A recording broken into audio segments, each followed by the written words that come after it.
Hi, everyone. This is Lady T with Lady T Speaks TV, where we talk about relationships.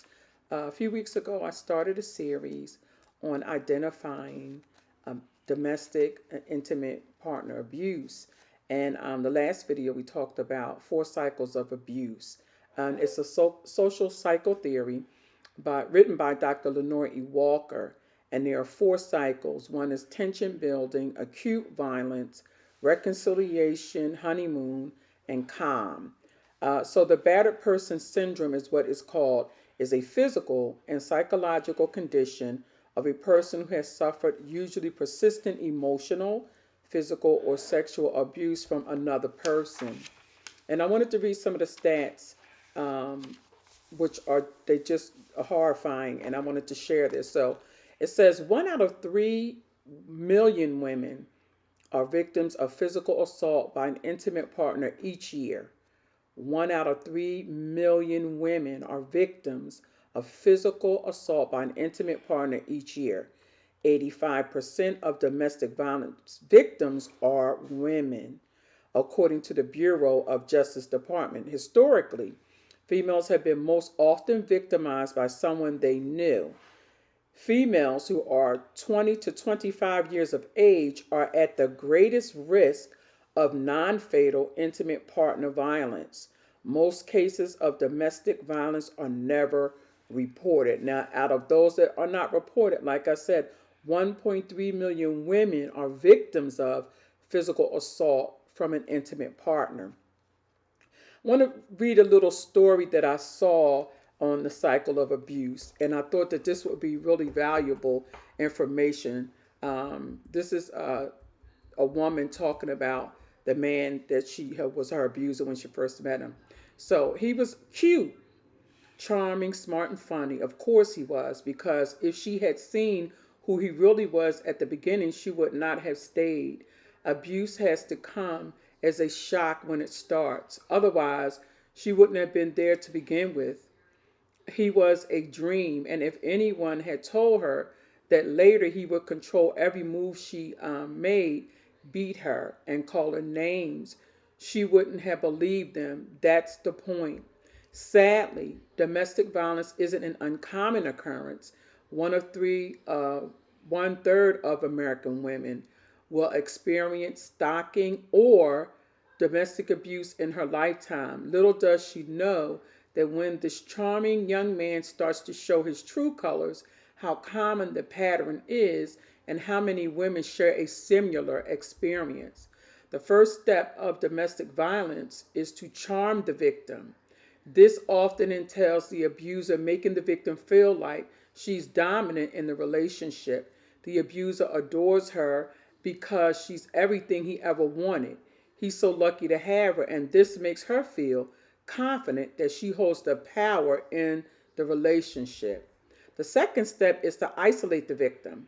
This is often done so seamlessly that she doesn't realize what's happening. At this point, they're in love, and his expression to have her all to himself feels like a gesture of that love. He often demands all of her time or attention so that eventually her friends fall out of her life and she loses touch with her family. Once the victim is isolated enough, the cycle of abuse begins. Tension begins to build.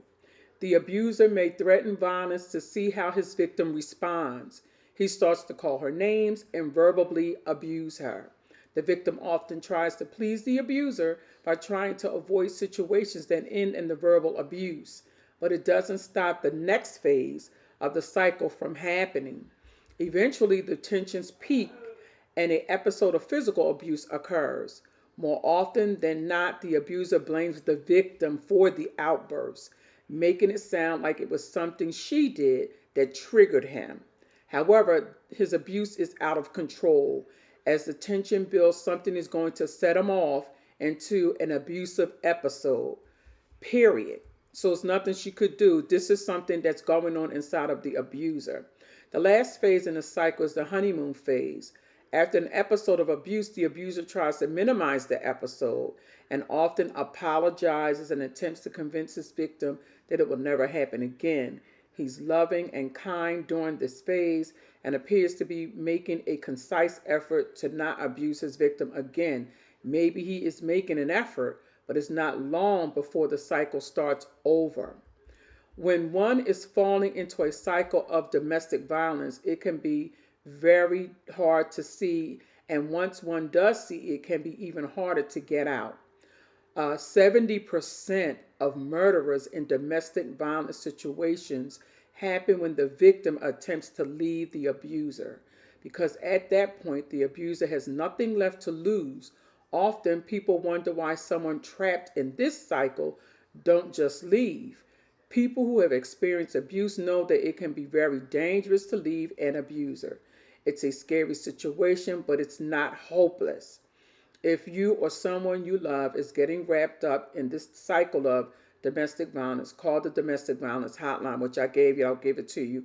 Again, it's 1-800-799-7233 for further advice and assistance in the situation. So I wanted to just share some more details. And you see in this story, I don't know if you've all seen um, What's Love Got to Do with It, with the actors Lawrence Fishburne, when I had to think about it, and Angela Bassett, which is the story of Ike and Tina Turner.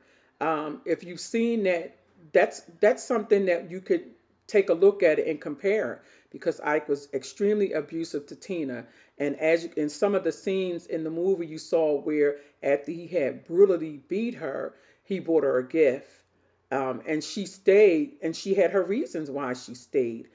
In a relationship, they had children. She was left as a child. All of that affected her. He was had had a really horrific life, and it was just a really bad combination. And this happens in abusive situations. The abuser needs to seek help, and oftentimes they will not. The person who is being abused, the victim, in this case, psychologically, there's a lot of damage being done, and oftentimes they don't get out sometimes until it's too late. And according to the stats I showed you, 70% of people, when they get out, it's really, really hard. And other things that go along with leaving someone. I mean, a situation, if you have small kids, or if you don't have money, or a good education, things like that, that can cause you to stay in a situation that's very damaging. Or it can be anybody. It can be from any walk of life, from any socioeconomic background. It doesn't matter. Abuse has it's no way to determine who will become an abuse victim.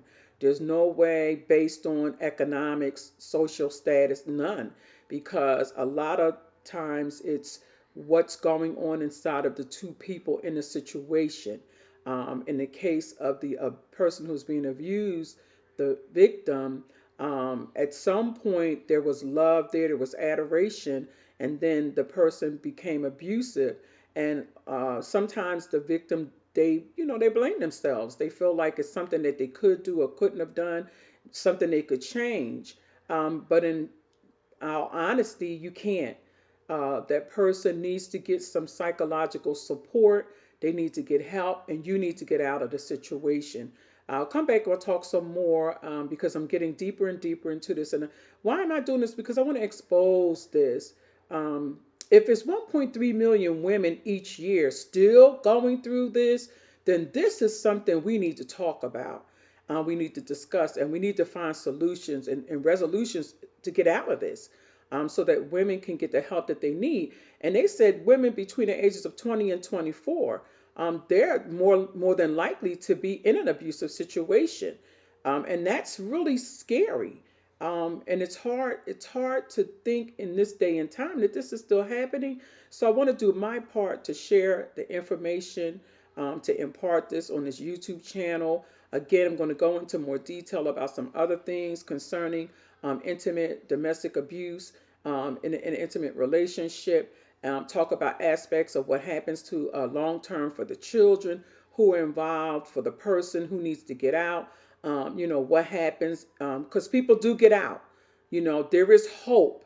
And that's the reason why I'm shedding the light on this and pinpointing this, because you can get out. There are a lot of resources. There are people who will help you.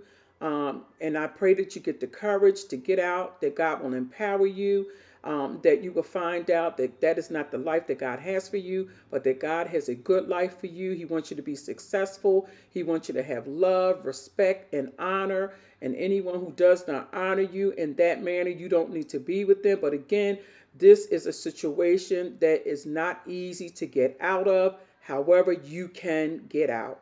So I'm come back and I'll share some more information with you on the next video. All right, everyone, this is Lady T with Lady T Speaks TV, where we talk about relationships, and we're talking about identifying intimate abuse in a partner relationship, an intimate partner relationship. So we're trying to identify and to really talk about. I'm going to come back and talk about the spiritual ramifications of being in this kind of an abusive situation and where that spirit comes from and how it can dominate your life, and how you can get out so that you can be successful, so that you don't ever have to live in that situation again.